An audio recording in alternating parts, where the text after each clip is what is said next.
जैसे मैं आपको कह रही थी, आपका आज का पहला दिन है ना? तो ये हमारी कुछ फैमिलीज़ पहले से बैठी हैं यहाँ पे, तो इनको तो समझ है, पर आपके लिए रिपीट कर देते हैं। वैसे तो ये हम सबको बार बार अपने दिमाग को याद दिलाना है कि आपके बेटे को जो बीमारी है एडिक्शन की, वो एक दिमागी बीमारी है, ठीक है? उसका संगत से या कोई बाहर रिश्ता टूट जाए या कोई बात हो जाए, उससे लेना देना नहीं है। ये एक बीमारी है, दिमागी बीमारी, ठीक है? क्योंकि आप अस्पताल में बैठे हैं ना, तो जब पेशेंट कोई पर्सन बार बार नशा करता है, ठीक है, इसके बावजूद कि उसको नुकसान हो रहा हो, ठीक है, तो इसका मतलब होता है दिमागी खराबी, राइट? तो नशे की बीमारी एक दिमागी बीमारी है, ये हमें समझनी है। मतलब किसी भी बीमारी की वजह से हम यहाँ पे आए हैं, चाहे वो डिप्रेशन है या ये दिमाग का अस्पताल है, ठीक है? तो जो एडिक्शन की बीमारी होती है, ठीक है, जो आप जिसकी वजह से आप अपने बच्चे का ट्रीटमेंट कराने आए हो, ठीक है, उसका शरीर शारीरिक तौर पे और मानसिक तौर पे वो किसी चीज़ पे निर्भर हो गया है। अब उसका शरीर मांगता है, अगर उसको नहीं मिलती तो उसको तोड़ बजती है, उसको तकलीफ़ होती है, ठीक है? ये कहना कि बुरी संगत मिल गई या ये कारण हो गया कि 1.5 साल से वो आपको अस्पताल लेके जा रहा है, परेशानी में कर ली, ऐसा कुछ नहीं होता, ठीक है? अब ये उसकी दिमागी बीमारी बन चुकी है और उसका एक इलाज होता है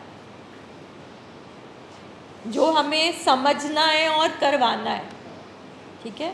जो आपका बच्चा शोर डाल रहा था, वो कोई कमरे की घुटन, जाली का दरवाज़ा, जगह से उसका कोई लेना देना नहीं है। उसको तोड़ बज रही है, उसको तकलीफ़ हो रही है क्योंकि वो ड्रग्स लेता है, उसका शरीर मांग रहा है और मिल नहीं रही, इसलिए वो गुस्से में था, इसलिए वो अग्रेसिव हो रहा था। ये तोड़ का ही हिस्सा है, ठीक है? तो जिस तरह से वो आपको अस्पतालों में लेकर जा रहा था, इलाज करा रहा था, उसी तरह आपको समझना है कि आपके बेटे को क्या बीमारी है और उसका इलाज समझने की कोशिश करनी है, ठीक है? एवरी डे, हर दिन, हर कुछ महीनों के बाद मैं एज़ फैमिली काउंसलर, अगर मैं अपना लाइफ भी देखूं, फैमिलीज़ की लाइफ भी देखूं, उनके केसेस भी देखूं, डॉक्टर्स के अकॉर्डिंग भी, ये बीमारी में रिलैप्सेस बहुत हैं। आप 1 महीने का इलाज कराओ, फिर वापस आ जाओ, आप 7 दिन का कराओ, फिर वापस आ जाओ, आप पूरा इलाज करा के 4 साल ठीक रहो, फिर वापस आ जाओ। तो ये चीज़ हम सब फैमिलीज़ को समझनी पड़ेगी कि ये जो ट्रेनिंग हम ये रोज़ यहाँ पे लेते हैं, हम जो ये मीटिंग रोज़ यहाँ पर सुनते हैं, ठीक है, वो हमारी ज़िंदगी की तैयारी करवा रही है हमसे और हमें बार बार ये याद दिलाया जाता है। देखो, ये नहीं कहा जाता कि तुम्हें बीमारी है, हमें परेशान करने के लिए ये बातें होती है, मगर ये याद दिलाने की होती है, क्योंकि ऐसा नहीं है कि आपका ट्रीटमेंट हो, आप ठीक नहीं रहो। जब हम थोड़े दिन ठीक रहते हैं या हम थोड़े महीने ठीक रहते हैं या हम थोड़े साल ठीक रहते हैं, तो हम सब इंसान हैं ना, हमारे दिमाग में आता है कि सब कुछ ठीक हो गया। जैसे आज एक फैमिली को समझाने में मुझे बहुत तकलीफ़ हो रही थी, जब वो बार बार कह रही थी वैसे ठीक भी रहता है।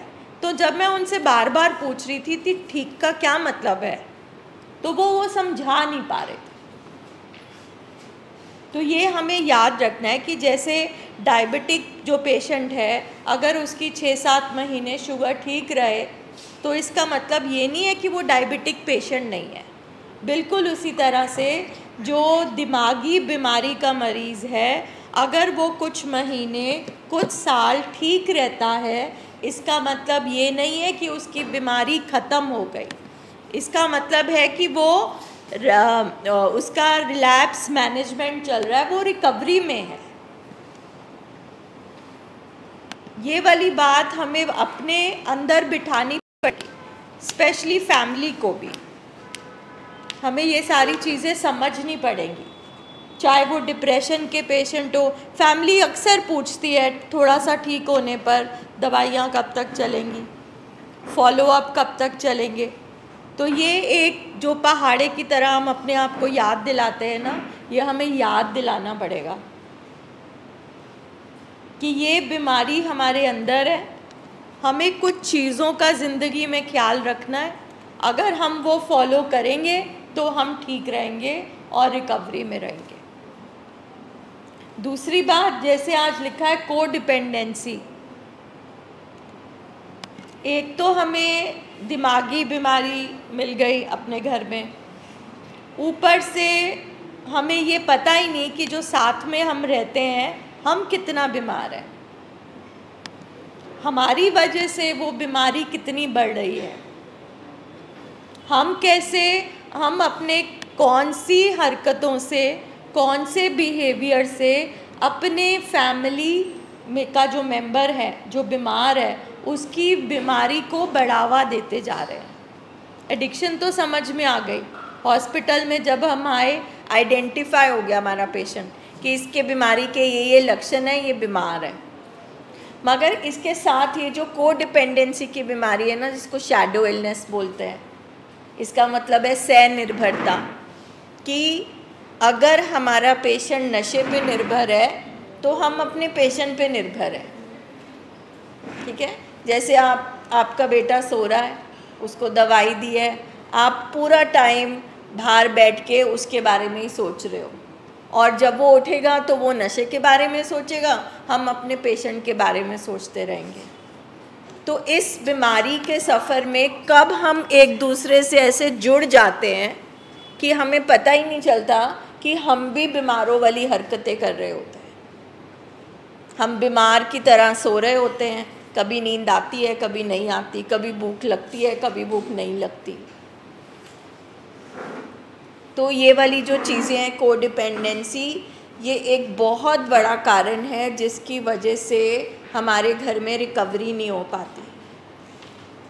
तो जिस तरह से पूरी उम्र की बीमारी है ना एडिक्शन, ख़त्म नहीं हो सकती, इलाज हो सकता है, उसी तरह से कोडिपेंडेंसी और हमारे इनेबलिंग बिहेवियर, बढ़ावा देने वाले बिहेवियर हमारे अंदर बस चुके हैं।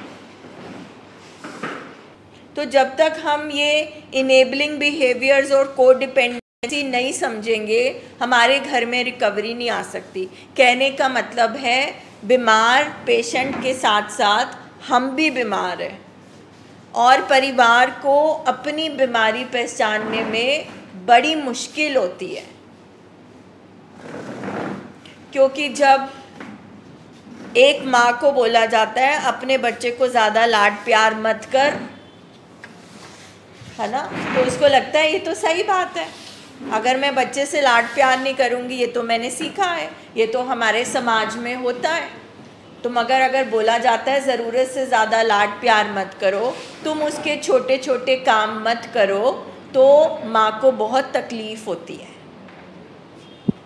अगर माँ अपना ध्यान नहीं रखकर अपने बच्चे को खाना खिला रही है, खुद नहीं खा रही है, वो भी एक बीमारी का हिस्सा है। अगर हम पहले अपने पेशेंट का सोच रहे हैं फिर बाद में अपना सोच रहे हैं, वो भी बीमारी का हिस्सा है। इसका मतलब है हमारी सारी खुशी, हमारी सारी जिंदगी हमारे पेशेंट पे निर्भर है। तो इनेबलिंग बिहेवियर्स और ये कोडिपेंडेंसी जो है, ये इस बीमारी के ट्रीटमेंट में बहुत बड़ी रुकावट है।